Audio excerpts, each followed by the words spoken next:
ஆண்டவராகிய இயேசு கிறிஸ்து நாமத்தில் உங்களை வாழ்த்துகிறேன். ஜீவனுள்ளோர் தேசம் என்று சொல்லப்பட்டிருக்கிறது. ஆண்டவராகிய இயேசு கிறிஸ்து நாம் ஏற்றுக்கொள்ளும் பொழுது அவரே நமக்கு ஜீவனுள்ள தேவனாய் இருக்கிறார். அதனாலதான் கர்த்தருடைய நன்மையை நான் காண்பேன், அவருடைய நன்மை நாம் காண வேண்டும் என்று ஆண்டவர் விரும்புகிறார். நான் அவரை விசுவாசியாது இருந்தால் கெட்டு போயிருப்பேனே என்று அவரே சொல்லுகிறார்.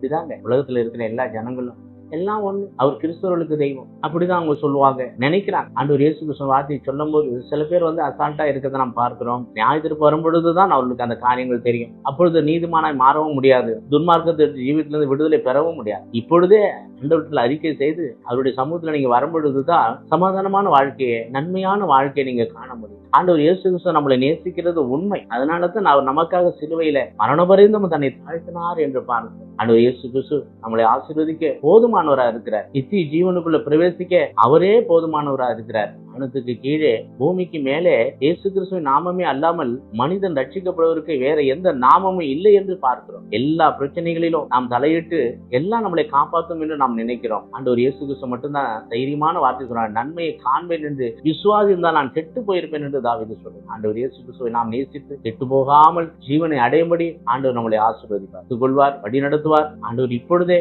இந்த நொடி பொழுது நீங்க ஏற்றுக்கொண்டு தேவனுடைய நாமத்திற்கு மகிமையை செலுத்துங்கள். ஆண்டவர் உங்களை ஆசீர்வதிப்பார். ஆமென்.